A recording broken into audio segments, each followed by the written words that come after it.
¿Qué tal? Buenas tardes. Soy Álvaro Posada, soy arquitecto técnico e ingeniero de la edificación, pertenezco al departamento técnico de Chova y agradecerles que estén en esta tarde presentes en esta jornada.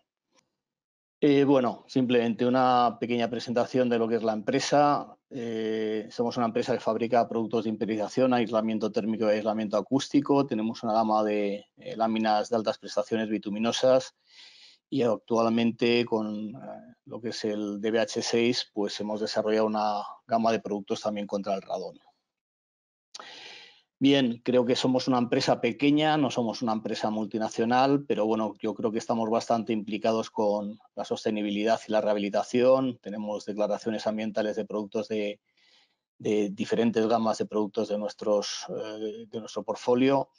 Estamos adscritos al Green Building Council España. En cualquier caso, cualquier persona que quiera hacer una certificación BREEAM LED o verde a través de o con nuestros productos, pues puede entrar en la plataforma y descargarse las puntuaciones, ¿no? Y las valoraciones. Y luego estamos en la Asociación Nacional de Empresas de Rehabilitación, que es ANER. Dentro de lo que son soluciones innovadoras y sostenibles, pues indudablemente a otro nivel, pero bueno, tenemos nuestros documentos de idoneidad técnica y para algunos sistemas tenemos nuestras evaluaciones técnicas europeas o European Technical Assessment, que se llaman actualmente, los antiguos DITES. Yo creo que hay una parte importante en lo que es la filosofía de nuestra compañía y es colaborar, ¿no?, con el proyectista a lo largo de todo el proyecto y ver pues bueno, las posibilidades que les podemos plantear de resolver los problemas tanto en fase de estudio, desarrollo, definición de productos, detalles constructivos y posteriormente a lo largo de todo lo que es el proceso constructivo, ¿no? Tenemos un centro técnico de formación. Yo creo que pues bueno, son productos no novedosos, pero bueno, creemos que hay que dar formación tanto a técnicos como a clientes. Ahí se puede ver el tema del departamento técnico de Chova, los correos con los que se puede contactar. Conmigo también se podría contactar en cualquier caso. Soy técnico en ese sentido, no solamente un prescriptor, soy asesor técnico. Y bueno, toda nuestra información se puede descargar y se puede encontrar en nuestra página web. Bueno, y ahora empezamos con lo que es esta jornada de impermeabilización y aislamiento térmico, en donde bueno, vamos a tocar tipos de cubiertas y elementos constitutivos de las mismas, tipos de cubiertas en función de su uso, puesta en obra, puntos de inspección y patologías, impermeabilización de estructuras enterradas y vamos a tocar algo de protección contra el radón. Bueno, en una hora tenemos un programa muy largo. Bueno, yo iré tocando algunos puntos y yo creo que en ese sentido quizá no pueda profundizar. Sí que es cierto que como está mi correo, está mi teléfono, se me puede consultar. Si no se resuelven las dudas, se pueden consultar conmigo vía mail, vía teléfono, pues en los próximos días y yo estaré totalmente encantado en poder atender sus consultas.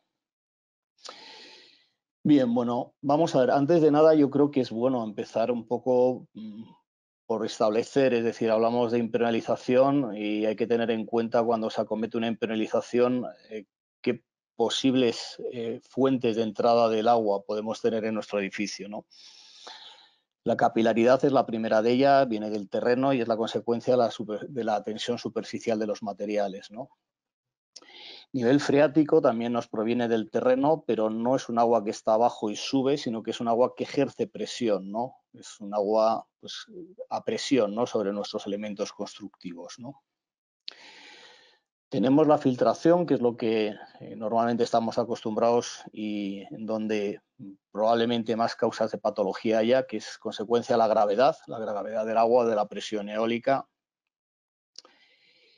Y la condensación es un factor totalmente ajeno podemos decir, a la estanquidad. Tiene más que ver con, pues bueno, con lo que pueda ser el tema de el aislamiento térmico, la gestión de los puentes térmicos y bueno, quizá también con ventilación, ¿no?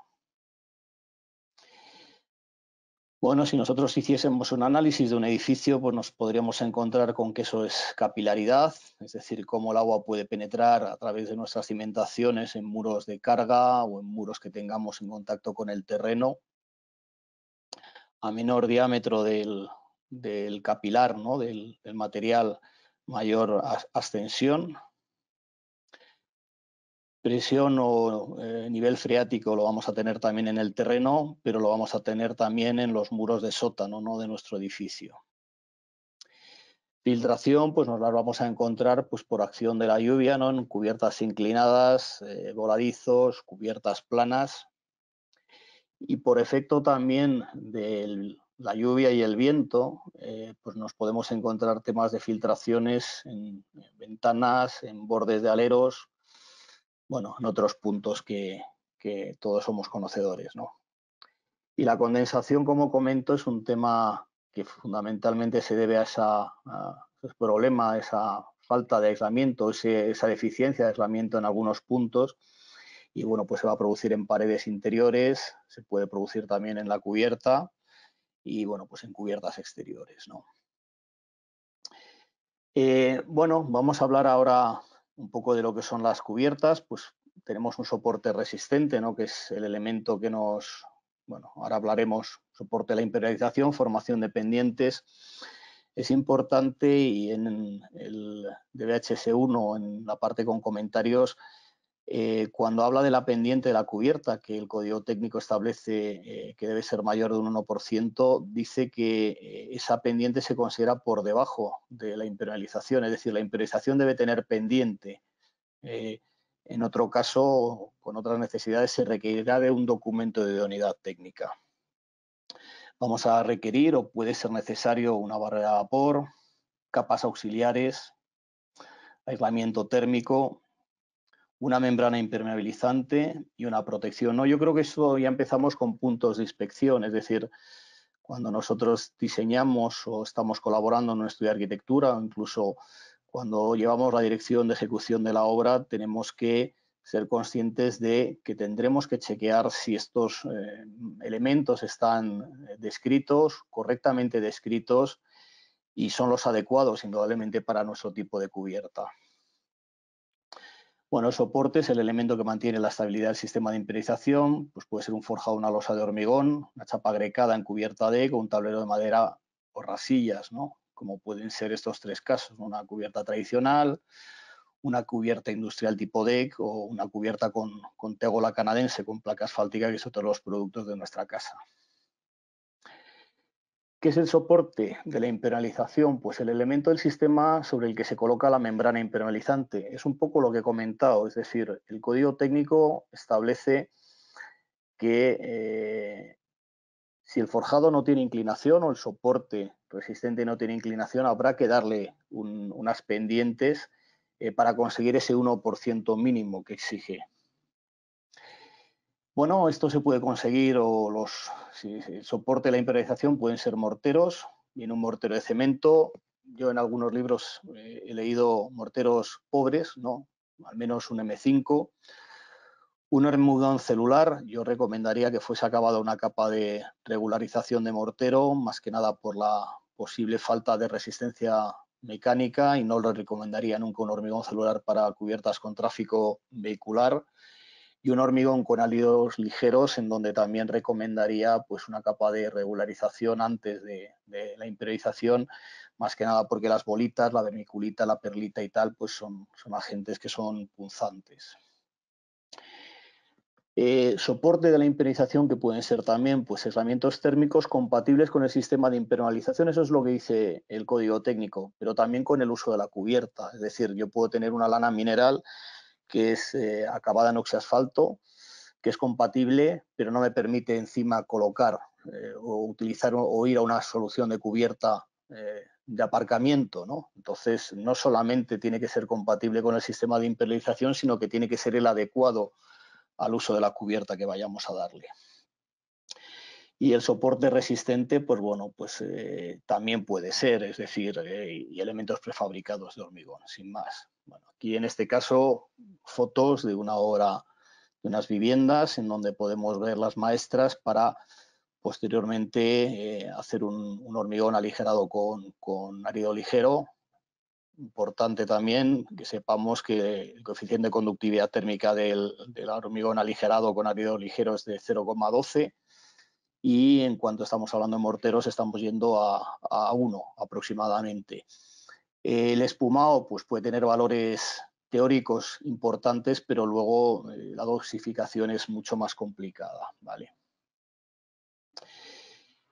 Bueno, pues la barrera de vapor indudablemente lo que tiene es la misión de, en el caso de que un material o se puedan producir condensaciones dentro de un aislamiento térmico, evitar que se produzcan en su interior para de que tal forma no baje su coeficiente de conductividad térmica, ¿no? Entonces siempre se colocaría por debajo, ¿no? Como en este caso una cubierta tradicional. Bueno, el aislamiento térmico ya lo sabemos, pero es importante saber que los más utilizados son el poliestireno extruido, principalmente y exclusivamente actualmente en cubiertas invertidas, lanas minerales o lanas de roca para cubiertas principalmente no transitables, poliestirinos expandidos los podríamos utilizar, pero siempre habría que ver dónde, probablemente debajo del material dependiente. Poliisocianuratos y PIR y poliuretanos que se pueden utilizar y se utilizan principalmente en cubiertas industriales. Y luego hay soluciones de vidrio celular. El vidrio celular, no tanto el polidro, sino el foam glass, es un producto que se puede utilizar porque tiene una resistencia, tiene un precio muy caro, eso sí que es cierto, pero puede tener unas resistencias mecánicas importantes y puede ser utilizable en ciertas ocasiones, ¿no? Bueno, nosotros somos fabricantes de XPS, pero hay ocasiones en las cuales no queda más remedio que prescribir otro tipo de materiales porque, pues bueno, el proyecto así lo requiere. Y bueno, pues otros productos, y aquí sí que entro yo con mi cuña comercial, pues está la Inverlosa, que es la losa filtrante, y el Chobapren, que es un producto que veremos ahora. Bueno, la Inverlosa es una baldosa filtrante aislante con un poliestireno extruido de 300 kilopascales de resistencia a la compresión, con unas dimensiones de 600 por 400 milímetros y que lleva encima una capa de mortero de 3 centímetros y medio, lo cual le confiere un comportamiento BRUF T1.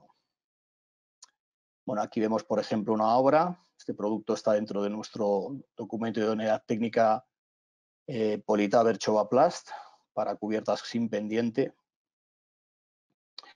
Tendríamos luego productos multicapa, que llamamos nosotros, pues una solución que es un poliestireno extruido que viene, como vemos ahí, en rollos con una lámina bituminosa, bien con una lámina autoprotegida para dejar ya totalmente terminado, o bien con una lámina plastificada en donde luego se puede soldar otro sistema de impermeabilización, ¿no?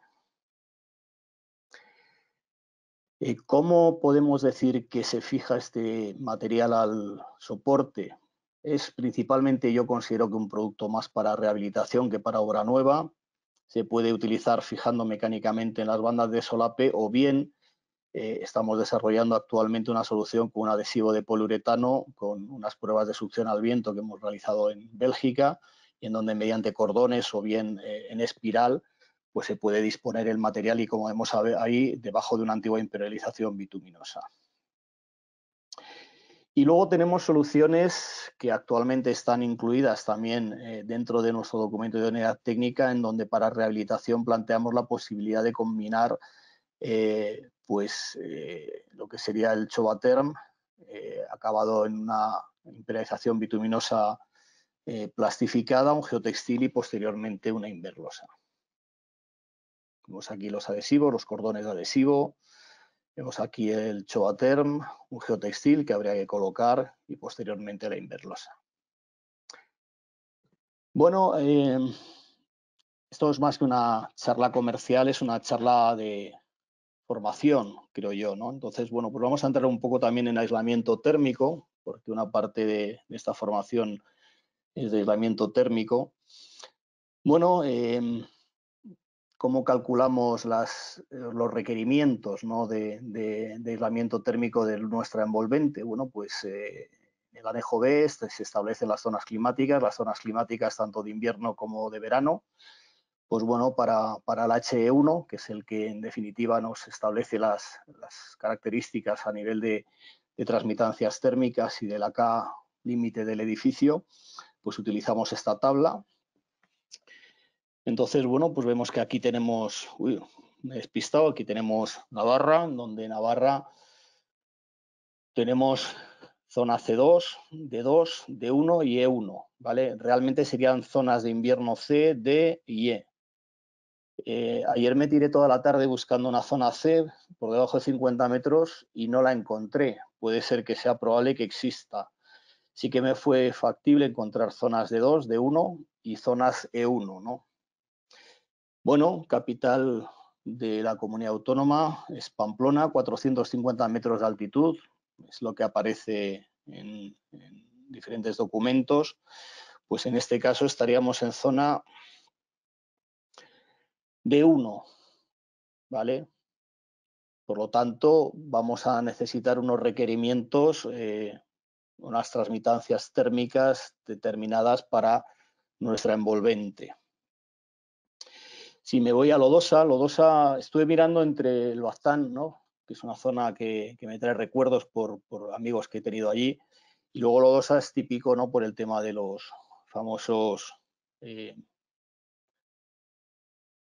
me va el nombre, bueno, Lodosa, 320 metros. Pues estaríamos en zona de 2. Y luego si nos fuésemos a Goñi, pues en Goñi, que estamos a 773, estaríamos en zona E. Bueno, a partir de aquí tendríamos que diseñar o prediseñar y ahí nosotros les podemos ayudar, ¿vale? Aunque indudablemente no vamos a hacer la simulación en Hulk, pero sí podemos hacer unos precálculos. Bueno, partimos la tabla 3.1.1a del HE1, los valores límite de transmitancia, y bueno, tendríamos que en cubiertas en contacto con el aire exterior, el valor de un límite sería 0,35 y en la zona E 0,33. Y en contacto con espacios no habitables o con el terreno estaríamos hablando de 0,65 o 0,59. Vale, pero ¿cómo ha cambiado el código técnico en esta versión del DBH del 2019? Pues que además se exige que haya una K límite del edificio, ¿vale? Esa K límite va a depender de que sea el edificio residencial o no residencial, privado, es decir, residencial privado o residencial no privado. Y se ve modificado, podemos decir que esta K límite se ve afectada por un factor de forma, por la compacidad, es decir, no es lo mismo que un edificio sea muy alto y muy estrechito que sea más compacto. En definitiva, pues un edificio más compacto se va a comportar mejor, por lo tanto, los requerimientos van a ser menores de esa K límite, ¿no? Entonces nos encontraríamos pues con estos valores que estamos aquí, es decir, no solamente tenemos que cumplir las transmitancias o los límites que nos exige cerramiento a cerramiento, sino que además tendríamos que cumplir estas transmitancias y a partir de ahí puede ser que nos viésemos obligados a utilizar una tabla que aparece en el anejo E del DBH, que es valores orientativos de transmitancia, que en principio son los valores que se establecen como de precálculo, ¿no? Para poder conseguir al final esa K límite, ¿vale?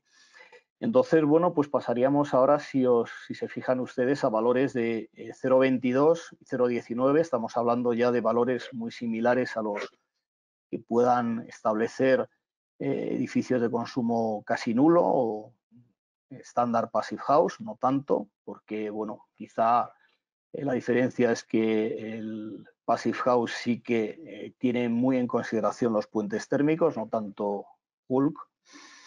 Y luego en elementos en contacto con espacios no habitables o con el terreno, pues estamos hablando de un 0,48 en ambos casos, ¿no? Es decir, es importante tener en cuenta y nosotros cuando precalculamos, yo por lo menos siempre utilizo estos valores, ¿no? Y puede ser que luego al final haya que afinarlos más. Impermeabilización. Pues vamos a ver, partimos del core business de nuestra empresa, membranas bituminosas. Membranas sintéticas que tenemos PVC, TPO, EPDM.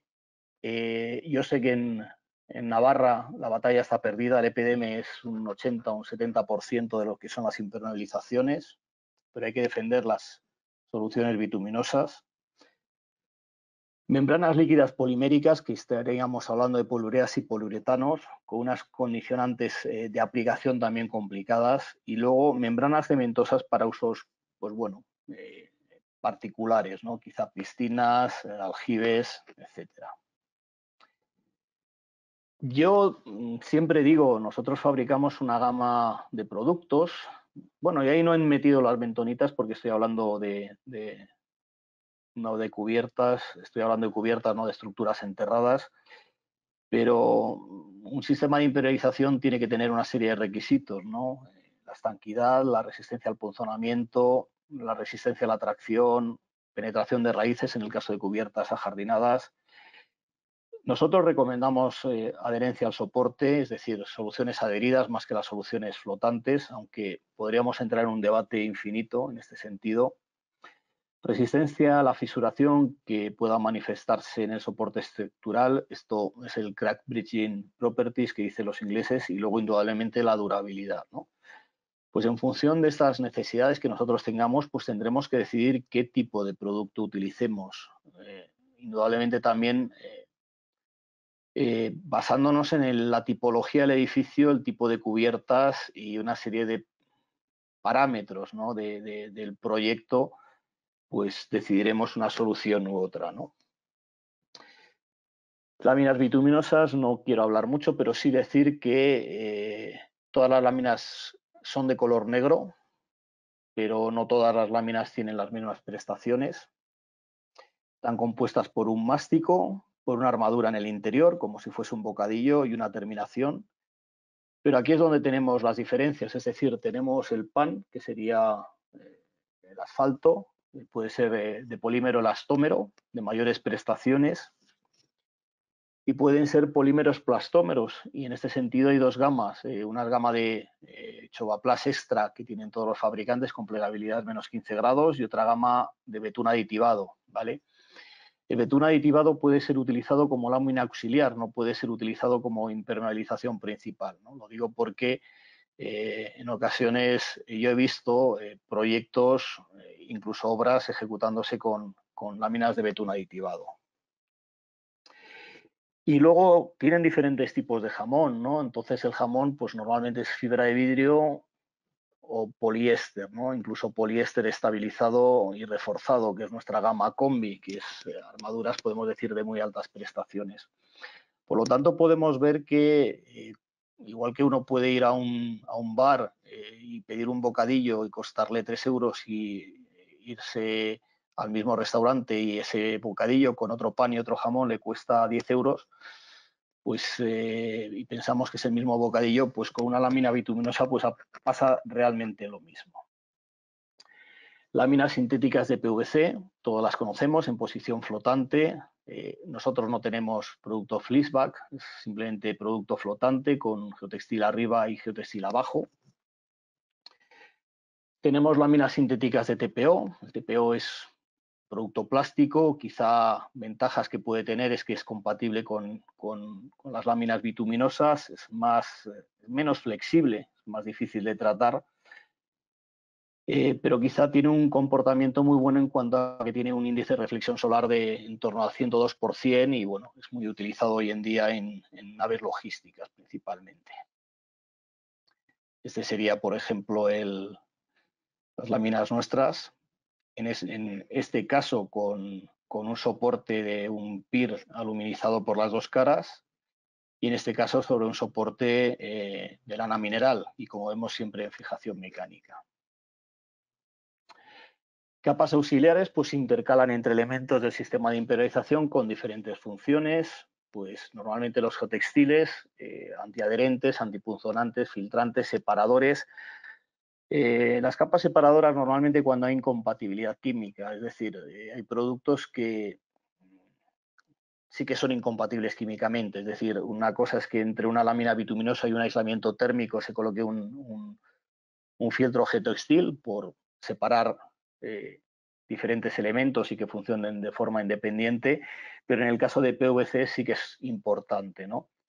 Y luego hay productos como pueden ser alquitranes, que pueden ser también incompatibles con láminas bituminosas o con PVCs. Tendremos láminas drenantes en cubiertas ajardinadas cuando queramos evacuar rápidamente el agua y que no se nos acumule. Y luego en algunos casos de cubiertas ajardinadas extensivas o semiextensivas tendremos láminas retenedoras que lo que van a hacer es pues bueno, hacer que se acumule el agua. Y bueno, la protección es lo que todos sabemos, ¿no? La parte final, y es a partir de ese punto donde hay que mantener los 20 centímetros que establece el código técnico, no a través de la impermeabilización, ¿vale? Esto es importante porque siempre existe ese dilema, si es a partir de la impermeabilización o es a partir de la protección, ¿no? La protección, si es una lámina de intemperie, bien sea EPDM, TPO o PVC, pues será la lámina de intemperie. Si es una lámina bituminosa, la lámina autoprotegida, pero si es una cubierta lastrada, será a partir de la cota superior del lastre.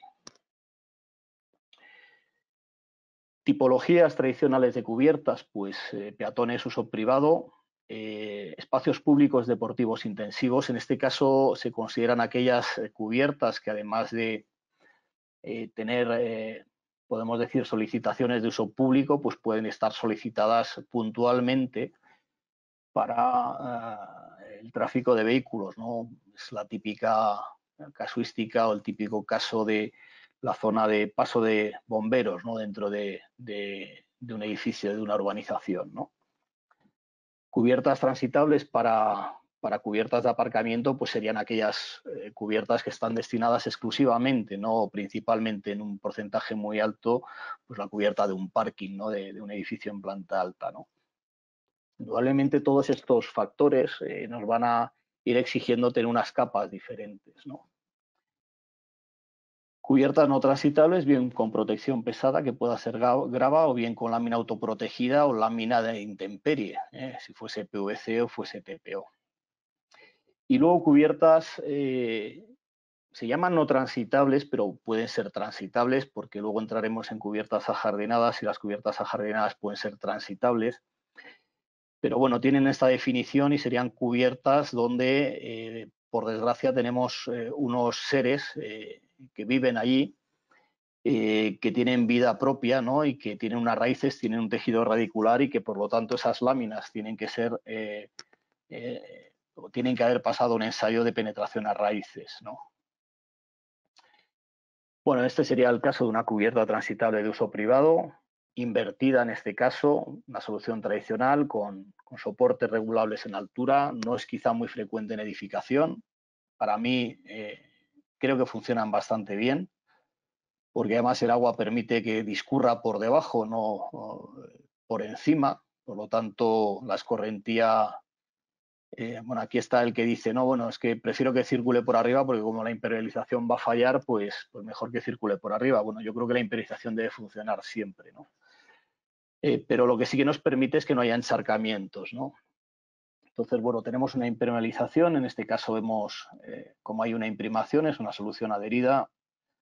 Vamos a tener encima una capa filtrante geotextil, que en el caso de las láminas bituminosas no es imprescindible, en PVC sí, tendría que ser además 300 gramos. Un poliestireno extruido con una resistencia a la compresión mayor de 300 kilopascales. Dejemos ya los valores de densidad, ¿vale? Que muchas veces se ven en proyectos de resistencia a la compresión, perdón, de densidades de 35, no, es la resistencia a la compresión lo que permite que este material pueda ser utilizado en cubierta invertida. Perdón, ahí me he equivocado, bueno, y aquí tendríamos el este y el pavimento. Ahí se me ha debido escapar una cosa, pero bueno, sería otro geotextil y el pavimento sobre soportes regulables. En este caso estamos hablando de una cubierta tradicional donde vamos a colocar el aislamiento térmico debajo del material dependiente, por lo tanto, pues bueno, tendremos que pensar en la resistencia mecánica de ese material dependiente, si es necesario armarlo, si no es necesario armarlo, porque bueno, pues al final está sobre un material que es plástico y que tiene sus propios movimientos, ¿no? Estamos hablando que en este caso puede ser necesario una barrera a vapor, Nosotros aquí recomendamos poliestirenos extruidos, aunque podrían ser utilizados otros materiales. Yo lanas minerales no recomendaría para estos usos por temas de que cuando luego se eche el material dependiente, por mucho que se coloque un film de polietileno encima, pues va a absorber agua y por lo tanto el coeficiente de conductividad térmica va a pasar de 0,04 a 0,0 o a 0,1, no lo sabemos. Encima del material dependiente nuestra impermeabilización, nuestro geotextil y encima nuestras capas de mortero de protección, que creo que son interesantes, y nuestro pavimento, ¿no? Tenemos incluso soluciones para cubiertas de alto tránsito, de alto tráfico, donde incluso se puede verter el aglomerado asfáltico encima. En este caso, la norma de obtención del marcado CE no es la 13707, es la 14695. Y bueno, pues como vemos ahí son láminas que en este caso van acabadas en un fieltro geotextil o en un gránulo de pizarra y directamente se puede vertir el aglomerado asfáltico. Cubierta invertida con grava es la solución más tradicional. En este país las cubiertas no transitables se acaban en grava. Generalmente en otros países se va más a soluciones con láminas vistas, láminas de intemperie. Pues bueno, estaríamos hablando de lo mismo, es decir, una membrana impermeabilizante adherida o no adherida. Ahí podríamos entrar en debate, pero no es necesario. A continuación, un fieltro geotextil, este mismo poliestireno, que además la ventaja que tiene es que no absorbe humedad, el coeficiente de absorción de agua es mínimo. Un geotextil y encima tendríamos la grava pues de un espesor entre 5 y 10 centímetros y con una granulometría que establece el código técnico. Yo iría a granulometrías más altas, ¿no? Porque luego por temas de viento en ocasiones lo que nos encontramos es que hay algunas zonas que han quedado vistas, ¿no? Se ve el geotextil porque el viento, en zonas ventosas, el viento ha movido la grava. Tenemos otras tipologías de cubierta industrial, cubierta deck. En este caso puede ser con láminas sintéticas. Nosotros aquí hemos partido de soluciones con láminas bituminosas. En este caso no van con DIT, como las soluciones anteriores, van con una evaluación técnica europea, también emitido por el Instituto Torroja.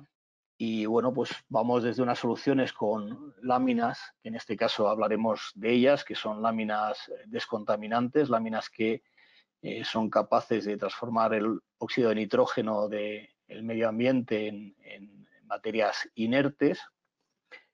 Y luego tenemos opciones de soluciones normales, incluso soluciones en donde podemos conseguir que estas cubiertas, que no están dando valores de aislamiento acústico por encima de los 30 decibelios, y en donde además factores como puedan ser la reverberación de la lluvia, pues puede generar problemas en la zona inferior. Podemos encontrarnos este tipo de cubiertas también en aeropuertos, en estaciones de tren. Pues bueno, metemos membranas acústicas, que es otra de nuestras gamas de productos para mejorar los condicionantes acústicos de esta tipología de cubiertas. Dentro de este campo de cubiertas autoprotegidas hemos desarrollado pues este tipo de producto, una lámina fotocatalítica de color blanco con un índice de reflexión solar creo que es del 42%, tendría que revisarlo, que llamamos Politabernatur. Es un gránulo de pizarra que está ya tratado con este producto fotocatalítico. Tenemos un ensayo del Instituto Eduardo Torroja mediante una norma italiana. Y bueno, ¿en qué consiste la fotocatálisis? Pues podemos decir que ¿cómo diríamos? Pues al final consiste en aportar óxido de nitrógeno,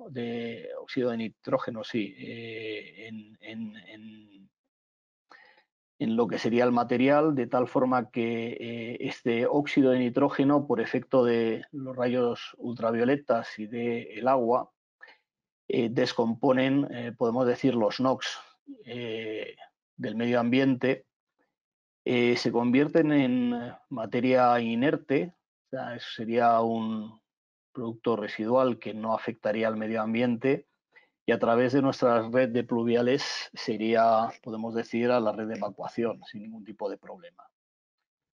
Bueno, tras el ensayo, pues, ¿qué hemos conseguido? Pues en cierta medida estimar que 6.130 metros cuadrados de cubierta autoprotegida elimina, pues bueno, sería como esta reducción de vehículos y supone esta superficie de cobertura vegetal. Bueno, estamos hablando que estamos comprometidos con la innovación, documentos de idoneidad técnica, evaluaciones técnicas europeas, productos que podemos decir fotocatalíticos. Bueno, dentro de lo que son las cubiertas ajardinadas tenemos una capacidad, la que tenemos, pero bueno, yo creo que al final no eres quien eres por quien eres, sino también por aquellos colaboradores con los que quieres implicarte, ¿no? Entonces, pues bueno, a través de un acuerdo hemos generado con una empresa que está destinada o que se dedica al tema del urbanismo, a las cubiertas ajardinadas, pues poder utilizar soluciones normales y soluciones de un poquito de mayor nivel, ¿no? En el sentido de que pueda haber proyectos importantes que requieran en algún momento no ir a una cubierta jardinada sin más, sino tratar una cubierta jardinada con lo que ello supone, ¿no? Y con el gran desconocimiento que existe, ¿no?, de las cubiertas ajardinadas, ¿no? Yo, por ejemplo, siempre he hablado de cubiertas extensivas e intensivas, ¿no? Pero bueno, realmente existen más cubiertas, ¿no? Estamos hablando de extensivas, espesores entre 7 y 15 centímetros, semi-intensivas entre 15 y 40 centímetros, intensivas entre 50 y 100 centímetros y heavy user, que serían ya cubiertas de grandes prestaciones por encima de los 80 centímetros, ¿no? ¿Qué va a ser necesario? Pues en principio, cuando diseñemos una cubierta jardinada, tendremos que tener en cuenta que nos van a hacer falta membranas impermeabilizantes con prestaciones antirraíces. Sea cual sea el producto que utilicemos, sea PVC, sea TPO, sea poliurea, sea poliuretano, sea productos bituminosos, este producto tiene que tener dentro de su DOP o su marcado CE realizado un ensayo de 2 años de duración y tiene que ser apto. ¿O qué pasa? ¿Vale? Si no, no se puede utilizar. ¿Vale? Esto es importante que lo sepamos, porque al final sí que es necesario que el producto tenga esas prestaciones, ¿vale? Para que, con independencia de lo que nos pueda decir el fabricante de que este producto no da problemas, pues seamos conscientes de que ese ensayo de 2 años de duración se ha pasado. Casos importantes, pues bueno, pues de éxito, ¿no? Podemos decir el Umbracle, de un arquitecto valenciano de renombre, en donde uno de los árboles más, podemos decir, más perjudiciales que pueda haber, ¿no?, que son las palmeras, que tienen un tejido radicular bastante importante, están resueltos con láminas bituminosas, como vemos ahí con esa lámina, y en principio no están existiendo problemas, y de esto ha transcurrido bastante tiempo. Cuando profundicemos o cuando profundizamos más en lo que son las cubiertas ajardinadas, tenemos que ser conscientes de que tenemos unas exigencias del sustrato y no nos vale cualquier tipo de sustrato. La vegetación igual, es decir, para una cubierta extensiva, que estamos hablando de un espesor, necesitaremos unos tipos de plantaciones. Para una vegetación semi-intensiva o para una cubierta semi-intensiva, otro tipo de vegetación. Y para una intensiva tendremos que utilizar otro tipo de vegetación. Y luego hay plantas que pueden dar problemas, por lo tanto tendremos que hacer tratamientos especiales. En este caso, cubierta jardinera intensiva con lámina antirraíces y drenaje, y cubierta jardinada extensiva con lámina antirraíces y un retenedor de agua, ¿vale?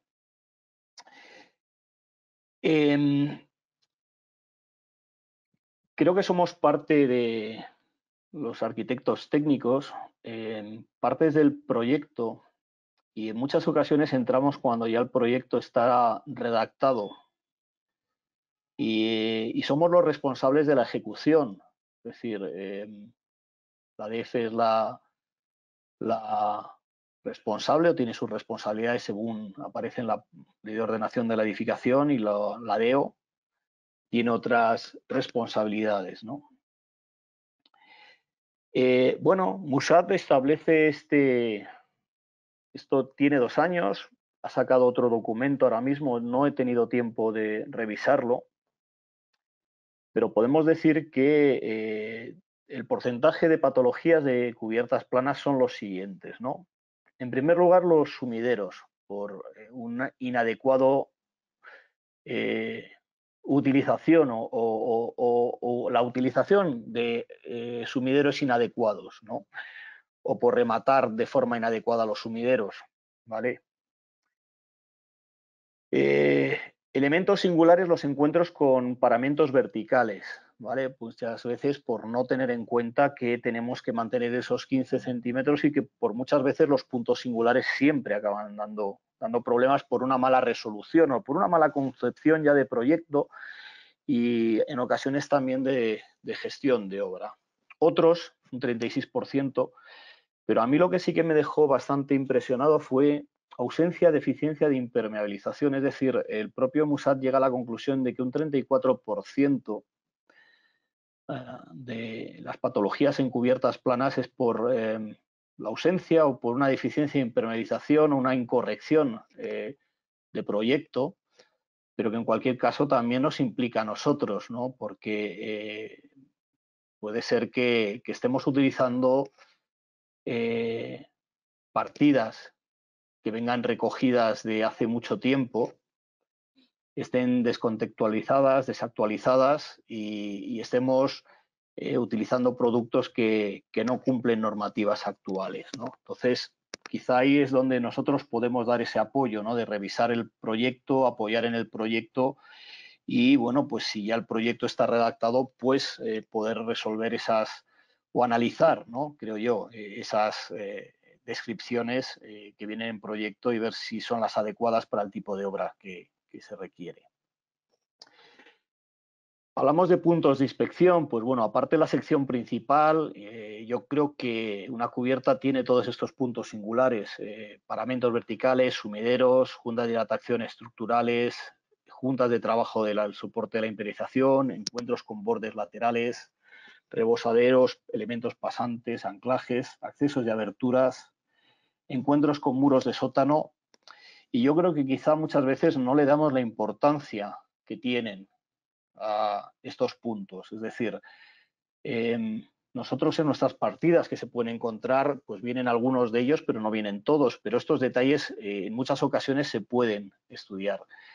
Yo normalmente cuando se me pide información o se me pide asesoramiento sobre este tipo de detalles, no trabajo en AutoCAD, simplemente me hago un croquis mal hecho. Me costó mucho aprobar dibujo primero y con rotuladores de colores marco cómo deben ir las láminas, ¿no? Yo creo que eso pues quizás más visual, ¿no? Bueno, pues lo primero que hay que ver es el estado del soporte y el tipo de soporte, es decir, si el soporte es el adecuado al que nosotros necesitamos o nuestra obra requiere. Es decir, si tiene la planimetría, si las caídas están bien dadas, si tiene la resistencia mecánica. Posteriormente tenemos que verificar si tiene la suficiente, podemos decir, está lo suficientemente limpio, el estado de humedad. Bueno, tendremos que verificar todos estos puntos. Luego, tenemos que verificar los petos, ¿no? Es decir, pero los petos no una vez ejecutados, ¿no? Sino cómo se han quedado preparados los petos para que nuestro impermeabilizador ejecute los puntos singulares, porque al final el señor que tiene que impermeabilizar es como si, no sé, me pongo a pensar, ¿no? Si queremos cocinar, pues no sé, hacer un carpaccio y le damos una sierra al señor para que corte la carne, ¿no? Pues es imposible, necesitará un cuchillo perfecto, ¿no? Totalmente afilado, que permita cortar los trozos de carne de una forma fina, ¿no? Pues le tenemos que dejar los petos preparados, ¿no? Fratasados, relativamente preparados para que la persona y el operario pueda trabajar, ¿no? Aquí vemos cómo estas chimeneas, por ejemplo, se han preparado. Y aquí vemos también el detalle. En este caso se ha hecho un rebaje en lo que es la chimenea, pero se le ha dejado un rebaje para que el señor pueda posteriormente dejar ahí la impermeabilización y, bueno, pues la impermeabilización esté protegida. Y, bueno, pues en este caso se ha decidido que en vez de dejar a mitad de peto la impermeabilización, pues nos sirva también para coronar el alféizar, ¿no? Y que no nos entre el agua por el alféizar por el vierteaguas, ¿no? Por la parte superior de la coronación del peto. Aquí tenemos otro detalle en donde se han colocado unos perfiles metálicos, ¿no? Para tapar esa roza o esa posible escorrentía del agua. Y luego temas importantes, ¿no? ¿Por dónde metemos las conducciones? Bueno, pues ¿cómo hacemos los sumideros? Pues en el caso de PVC, de asfalto, pues hay sumideros específicos que se colocan con una pieza de refuerzo inferior, luego se coloca el sumidero de EPDM y posteriormente se pasa a la impermeabilización, pero hay que verificar que esto está hecho. Hay que verificar también que está hecho, pues bueno, los laterales, lo que hemos visto ahí, y luego una forma interesante de pasar conducciones, porque muchas veces hay que trasladar iluminación, telefonía, cableado, desde lo que es la cubierta al interior del edificio, pues hacerlo por puntos que estén por encima de la cota del agua y no ver lo que vamos a ver ahora dentro de poco, ¿no? Esto, por ejemplo, para mí es un tema importante, es decir, queremos no subir la impermeabilización los 20 centímetros con un pavimento, no los subimos, los dejamos enrasados y al final tenemos un problema importante, ¿no? Para mí esto es una de las cosas que sí que es una labor que tiene que ser, o que debiera, ¿no? O que debiéramos, ¿no? Ser nosotros los que diésemos una vuelta, ¿no? Y revisásemos estos detalles, ¿no? Y en ocasiones yo entiendo que es complicado, pero técnica y estética o funcionamiento de una cubierta y estética en ocasiones está reñido, ¿no? Pero somos responsables 10 años, ¿no? De la estanquidad o podemos llegar a serlo, ¿no? Este es otro aspecto también que técnica y estética está reñido. Esto es un arquitecto que lo que hacía era fachadas en hormigón y posteriormente las desbastaba, pero las desbastaba hasta abajo, es decir, él hacía toda la fachada de hormigón y luego desbastaba incluso la zona donde iba el zócalo, ¿no? Entonces, como podemos ver aquí, la impermeabilización se ha quedado por debajo, o a ras, podemos decir, de pavimento, y encima, claro, la superficie donde tenemos que rematar luego con el perfil y la impermeabilización es una superficie tan irregular que es imposible sellar allí.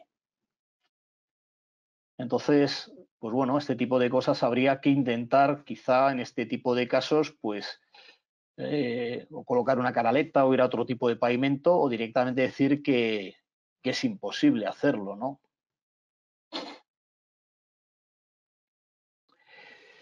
Los meones de las jardineras, pues utilizamos unos tubos de unos diámetros, o si es un cuadradillo como el que puede ser de la derecha, pues que al final es imposible que el impermeabilizador meta en la impermeabilización cualquiera que sea. Hay piezas prefabricadas hoy en día que permiten hacer estos remates.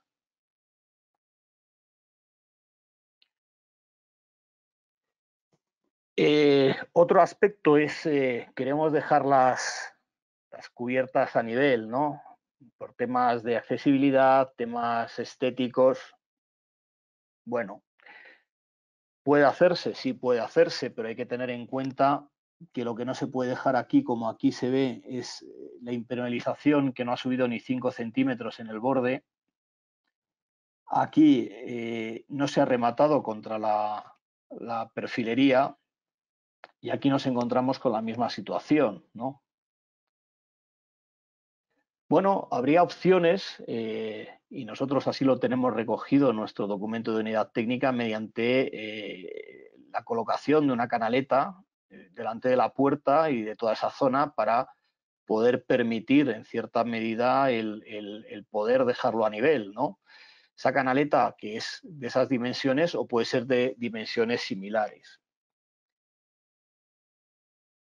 O también podremos hacer otras cosas, que es un poco lo que comentamos, es decir, uno puede intentar ir a hacer este tipo de soluciones dando pendiente hacia afuera, indudablemente, sellando todos esos elementos y con un tipo de pavimento que lo que haga es que rápidamente el agua escurra hacia el exterior, ¿no? Que no se quede en ese punto, ¿no?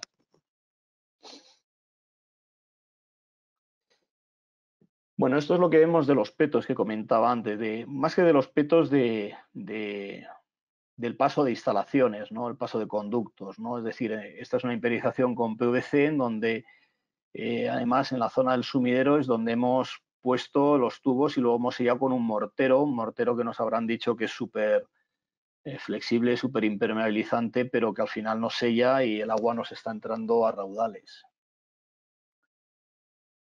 Este es otro tema parecido, creo. Y bueno, pues estas serían soluciones en lo que hay que hacer y lo que no hay que hacer, ¿no? Voy a ir un poquito más rápido porque nos quedan temas y otras cosas que no se pueden hacer en farolas. Estos son detalles que sí son importantes. Elementos pasantes anclajes, pues hacerlo así, luego rematarlo de esa forma, pues cuando se puede rematar así, es decir, este elemento en cruz que aparece aquí se podría haber subido más arriba, ¿vale? Estoy de acuerdo que es para arriostrar, pero se puede subir más arriba, generamos el nudo aquí arriba, es decir, generamos un nudo abajo, un nudo arriba, pero bueno, por lo menos la imperización se puede hacer. Y este es el detalle de antes, en donde además tenemos estos dos problemas, es decir, el agua va a penetrar por ahí porque no hay sellado y va a penetrar por ahí porque no hay sellado. Es decir, muchas veces cuando uno ve una obra hay múltiples fallos en patologías, pero por concepto, es decir, es el concepto general del no concepto. Trabajos posteriores, ¿no? Pues este señor que puede estar en esta cubierta industrial o puede estar en una cubierta que acaba de ejecutar un instalador, ¿no? Colocando ahí, pues por ejemplo, unos canalones o haciendo cualquier reparación, ¿no?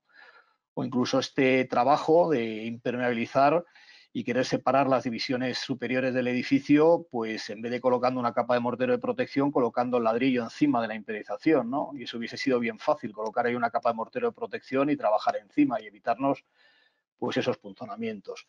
Falta de mantenimiento, el edificio, a pesar de que demos un libro del edificio, nos encontramos al cabo de unos años en donde el sumidero tiene esto. Esto ya es de coña, porque, bueno, yo me he encontrado esto en cubiertas DEC, es decir, pájaros, gaviotas, es decir, no había subido nadie a hacer un mantenimiento en años. Tenemos que ir un poquito más rápido porque creo que queda nada. Incluso me voy a pasar, bueno, pues temas de capilaridad, indudablemente el agua asciende por aquí, tenemos que ponerle una barrera y la barrera es esa que aparece ahí, ¿vale? Muro a dos caras, vuelvo a lo mismo, nosotros tenemos soluciones para muros a dos caras, no tenemos bentonitas de sodio y entiendo que la bentonita de sodio es un producto que funciona muy bien, no hay que desacreditar los productos. Nosotros en este caso láminas adheridas con una imprimación, posteriormente una lámina de betún modificado con armadura de filtro poliéster, su lámina drenante y su dren perimetral. Puntos importantes que no se tienen en cuenta muchas veces, los pasamuros. Yo me río muchas veces de que luego se hacen pasamuros y se hace el agujero, se perfora la impermeabilización y luego se sella con poliuretano, ¿no? Estamos, no sé, estamos gastándonos el dinero y luego al final por ese punto va a entrar el agua, ¿no? Bueno, pues hagamos mediante, no sé, una banda de refuerzo, una imperialización, tengamos otra banda de refuerzo y tengamos unos elementos, ¿no? que hagan de pasatubos, ¿no? Es decir, y luego incluso una brida para sellar todo eso, ¿vale? Incluso si queremos colocar una capa de grava por aquí para alejar el agua, pues mucho mejor, ¿no? Pero estos son temas de diseño, es decir, esto cuesta y hay que pagarlo, ¿vale? Pero pagando estas cosas al principio de la obra quizá nos evitemos muchos costes posteriores de postventa y aparecer en muchas de esas estadísticas, ¿no? de Musat. El encuentro con un muro de fábrica, 15 centímetros es lo que dice el código técnico, aquí funciona como elemento estanco. Soleras de cimentación, soluciones que pueden existir, losas de cimentación también. Y protección contra el radón. Y aquí voy con el tiempo muy justo, pero sí comentar 4 cosas que creo que es importante. Es decir, el radón existe, ha existido toda la vida. Por desgracia, actualmente, no por desgracia, sino que actualmente, bueno, se le ha dado importancia porque es una importancia que la tiene, porque el radón lo que genera es cáncer de pulmón. Y en España se lleva intentando normalizar el tema del radón, que en otros países se hizo desde 2009, pero por desgracia no ha habido dinero ni recursos, ¿no?, para poder normalizar, y hasta 2019 no salió el documento, ¿no? Bueno, establece zona 1 y zona 2. Zona 1 sería lo que es, podemos decir, azulito, y morado es la zona 2. Y sí que es importante, yo creo, en este sentido, igual que he explicado el agua, cómo entra el radón en los edificios, ¿no? Pues por convección, grietas, huecos, juntas, elementos pasantes, por difusión, por materiales porosos. Lo que sí que es cierto es que no existe peligro en el aire exterior, ya que se disipa con rapidez, ¿vale? ¿Cómo penetra? Por diferencia de presión, es decir, tenemos más presión de radón en el exterior del edificio y menos presión de radón en el interior del edificio. Y por lo tanto va entrando por todos los lados, ¿vale? Ámbito de aplicación, pues se aplica, como dice el código técnico, en el DBHS 6, en edificios de nueva construcción, que es como se utilizan en el documento, vamos, se utiliza el DBH 6, está explícitamente desarrollado para edificios de nueva construcción. Y para intervenciones en edificios existentes, pues lo que ha sacado la administración es una guía de rehabilitación, ¿vale? ¿Qué valor nos exige? Pues lo que dice la Organización Mundial de la Salud, ¿no? Menos de 300 becquerelios por metro cúbico en el interior de los edificios una vez que se haga una medición. Valores por encima, es decir, estar continuamente con valores por encima de 300 becquerelios, son perjudiciales para la salud, ¿no? Esto es importante. Medidas de protección, pues en la zona 1 una barrera de protección, no una cámara sanitaria ventilada. Y en la zona 2 siempre una barrera de protección, y hay luego 2 opciones, que es la cámara ventilada, natural o mecánica, o una despresurización del terreno, que es un sistema de arquetas y tubos, como podemos ver ahí abajo. La barrera de protección sería eso. El espacio de contención ventilado, aparece en un epígrafe lo que es, y es ventilar. Y una despresurización del terreno sería ventilar también el terreno, pero extrayendo el radón del terreno, es decir, mediante una solera ventilada. Es decir, sería una espina de pez, como si quisiésemos drenar el terreno, pero en este caso lo que estamos es drenando del radón. Para mí es importante qué es un local habitable, un local no habitable. En los locales habitables es necesario proteger, pero en los locales no habitables no es necesario proteger, y esto sí que es importante. Es decir, ¿qué es un local no habitable? Pues sección los garajes, trasteros y cuartos técnicos. Estos locales se consideran no habitables y por lo tanto no son necesarias el tratamiento o su protección contra el radón, de tal forma que el diseño, desde mi punto de vista, luego lo veremos, puede ser diferente. Es decir, este sería el análisis. Uso de recinto en contacto con el terreno. ¿Es habitable? Sigo. ¿No es habitable? Me olvido, no tengo que tratarlo. O lo tengo que tratar por otras variantes, ¿no? O por otras variables. Tipo de edificio. Nueva construcción, pues sigo con el DBH 6. Ya existente, me voy a la guía de rehabilitación. Y luego la zona o municipio, en donde zona 1 tendré un tratamiento y en zona 2 tendré otro tratamiento, ¿vale? Pero eso es todo espacio en contacto con el terreno. Estamos hablando de suelos y estamos hablando de paredes, ¿vale? Esto es importante que lo tengamos en cuenta.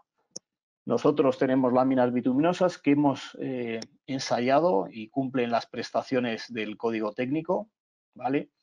Con un coeficiente de difusión frente al radón de más de 10 a la menos 11 metros cuadrados por segundo y un espesor mayor de 2 milímetros, aunque alguna lámina pueda no tener ese espesor, pero podemos aportar los cálculos. Y luego Características que debe tener esta barrera contra el radón, ¿no? Pues bueno, yo creo que lo más importante es tener continuidad en juntas y encuentros sellados, tener sellados los encuentros con los elementos que la interrumpan, como pasos de conducciones o similares, y no presentar fisuras que permitan el paso por convección del radón del terreno, ¿no? En cualquier caso, las láminas bituminosas, cuando se empezó a investigar, porque podemos decir la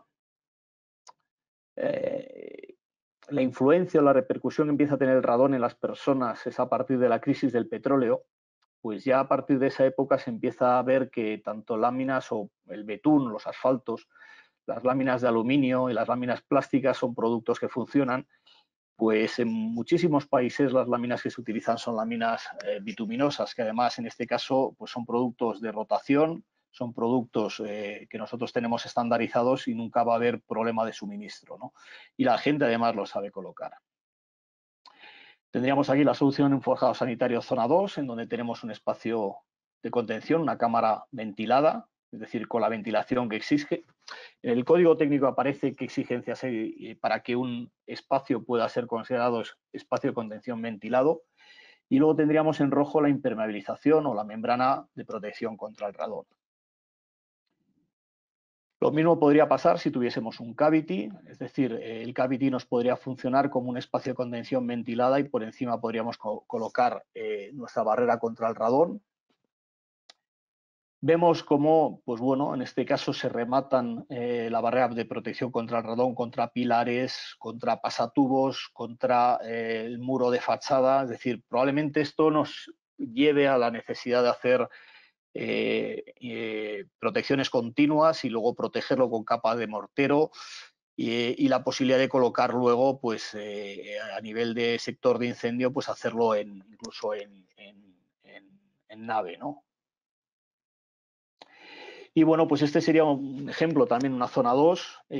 Pues por ejemplo, en una zona 2 tenemos garajes trasteros en nuestro bloque de viviendas, pues eso sería espacio ya de contención ventilado.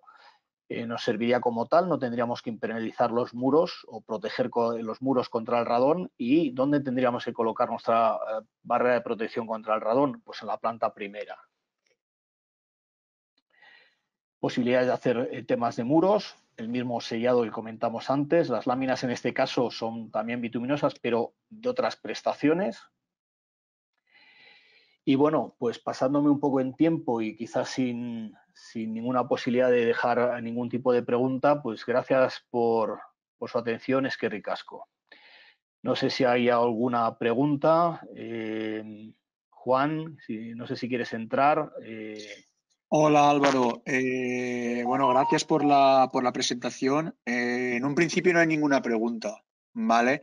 De todos modos, creo que tienes tu correo, ¿no? En pantalla, tu número de teléfono, cualquier duda que puedan tener o que puedan tener en el futuro sobre todos estos temas tan interesantes que has explicado, te pueden contactar directamente y hacer las preguntas que consideren. Vale, yo supongo que lanzaré o mandaré esta presentación al colegio por si algún colegiado la quiere tener. Se la haremos llegar a Begoña Anaya, gracias a ella por habernos permitido participar en esta jornada. Y bueno, pues que los colegiados puedan tirar, incluso que tiren, si quieren también, aparece ahí el teléfono del Departamento Técnico de Chova, pues que llamen también sin ningún tipo de problema.